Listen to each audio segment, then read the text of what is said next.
The Hudson River, 2 years ago.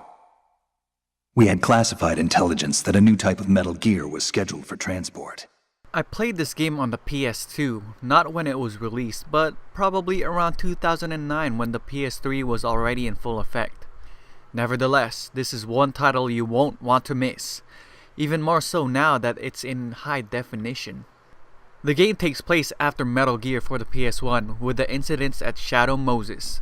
Right at the beginning we see Solid Snake, the protagonist, off the coast of George Washington Bridge.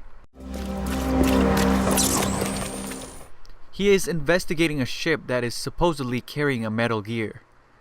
A Metal Gear is a walking tank armed with nuclear weapons capable of immense destruction, and it's up to Solid Snake to reveal the location of this robot within the ship and uncover even more mysteries ahead.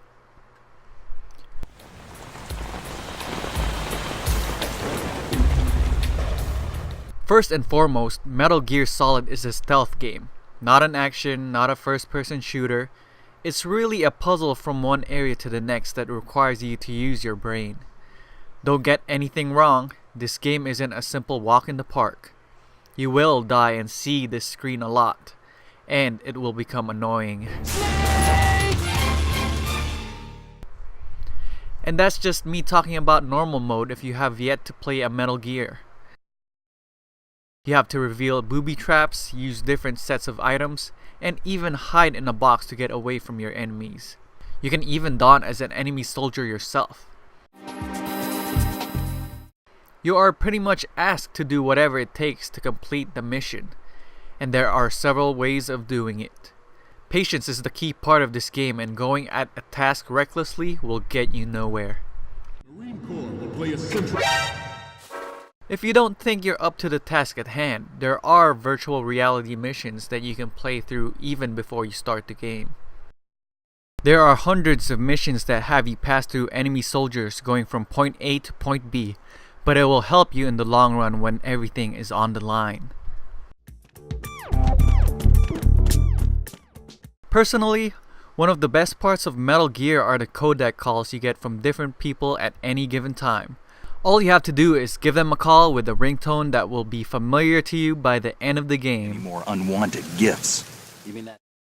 Use this system for tips about your enemy's location, weaknesses, and an abundant amount of silly dialogue. Nerd. Node. Use the node to gain. Honestly, if you're a graphics whore, you probably won't be sucked in to play Metal Gear during this age, even with the HD resolution.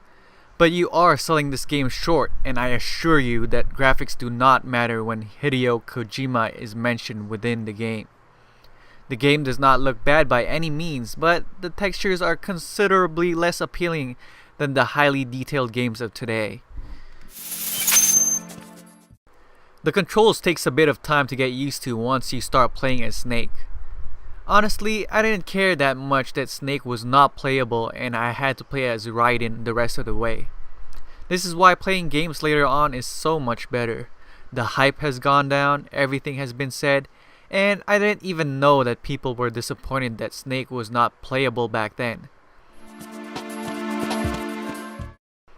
The camera is not perfect, but you will be adjusted within 5 hours or so.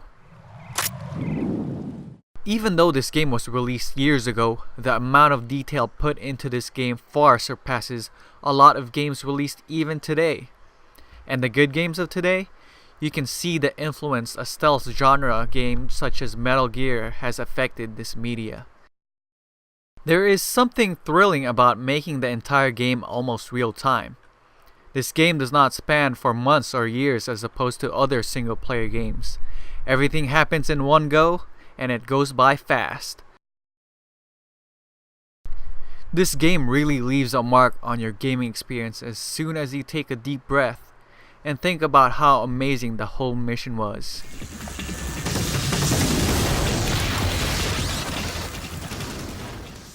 I will give Metal Gear Solid 2 Sons of Liberty HD Edition a 9 out of 10.